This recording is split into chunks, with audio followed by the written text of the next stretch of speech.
he had it toughest of them all, I think. Did you, as you were playing him, did you see him as a bad guy? Did you see him as a guy pulled between these two forces? Or No, did you he's see him as a guy who wanted to be good. No, he's a typical. He didn't want to be good. Let's be clear. He wasn't a Samaritan. Like, he's definitely a little git still, 100%. But he's clearly a product of his parents, and he's a great wake-up call to anyone who thinks that what they do doesn't influence their children, because he's a great example of that. And he spent his first, I think, 14, 15 years of his life thinking, my dad's a legend.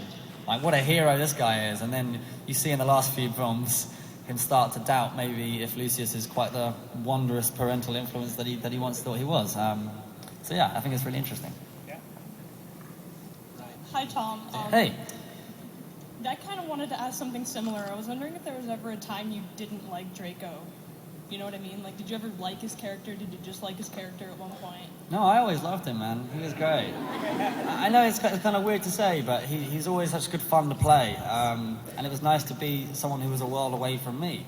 A lot of the other actors, I feel, didn't get as lucky in the respect that I got to play someone complete polar opposite, or at least what I hope to be a polar opposite of my character. So, no, the worse he got, the more I enjoyed it, really.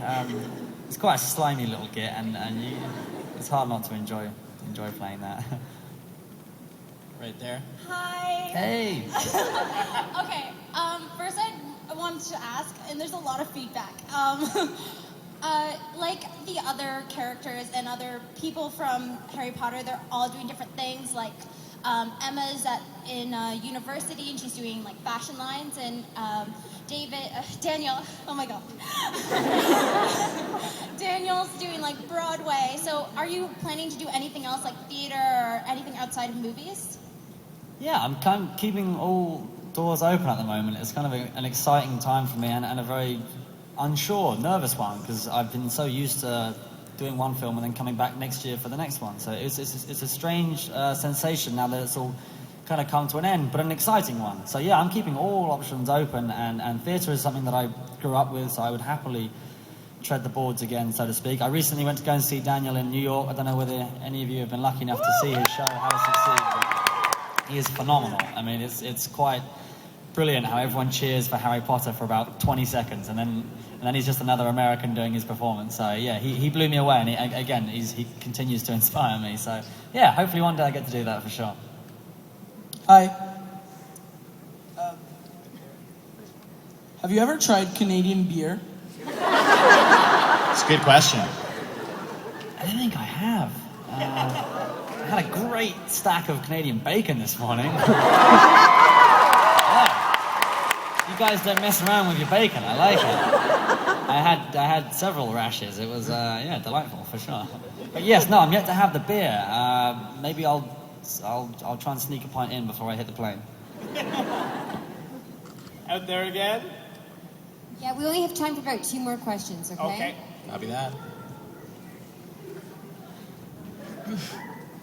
Hello, beautiful. Well, hello. I was just wondering, out of all the stars that you've met in your life, who were you the most starstruck to meet?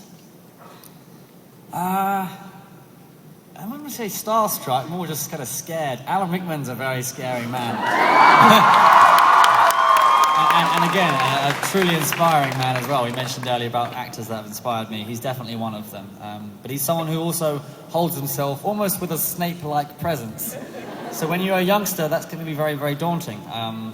So it took me about 6 years to pluck up the courage to say anything more than, "Good morning, Alan." And that was about all I managed for a long time. But subsequently, he's one of the funniest men I've ever met, and he was someone that I if I could have half the career that he's had, certainly in villainy, then I would continue that with great pride. Thank you. Before we take this one, I have one more after that, because I see a cute little girl I want to get after this. Hold on. Okay. Hi. Hey. So, I'm pretty sure a lot of people have been thinking that. I know I used to ship it a lot, and I know you've heard this before, but Draco Harry. Yeah. I mean... Just quickly, wait, I want to get this off my chest. What is the asphyxiation with putting Draco with various different cast members of because it seems to be an asphyxiation of the He was hot. And I take it as a bad compliment, I boyfriend. really do, but I find it pleasantly bizarre. I mean, I've seen pictures and stories to go along with this Drarry, and there's the Dramione, and someone. Wait, it gets weird. Because someone told me today there's one called Drapple. Which is Draco and an apple. Really? I mean, it's fantastic, don't get me wrong. I think it's brilliant that you guys are so creative. But yeah, I think it's very cool, and, you know, in all seriousness, the fact that her work has inspired people to write their own stories, as bizarre as they can be, but also paint pictures. I've seen some amazing artwork over the last few days. No, not that kind of artwork. I'm like, where's the joke in that? I'm like, oh yeah. No, that artwork sucks. I don't like that artwork whatsoever. Whoever it is doing that artwork, please stop. Come on. But yeah, it's all good fun, I think. Because when Daniel and I did that, we definitely didn't take pictures. You know, it was he said no cameras. Thank you, though. I appreciate your interest. Can I ask you a question? Is Jamie Christopher, Matt Sharp in the building? No. Yes, they are. Everyone, please, can we have a round of applause for our wonderful first assistant director and second assistant director on the last, 7 Harry Potter films, Jamie Christopher and Matthew Sharp. They're here in Toronto. Please, stand up, gentlemen. There they are. In every seriousness, the films would not have been the films they are today without those guys. They've looked after me like brothers, fathers, and very good friends. So I'm very appreciative that they're here, and I'm glad you guys got a chance to see them.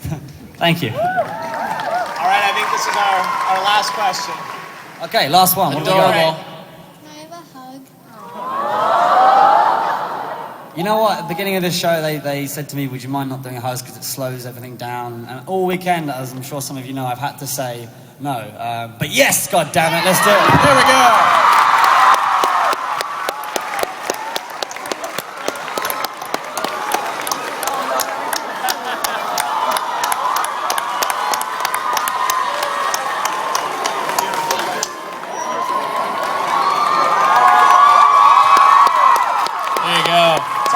So much for being here. Anything you want to say before you go? Just a huge thank you. I was so excited to come here, and you guys have blown me away with your kindness and your enthusiasm. So until next time, thank you, Toronto.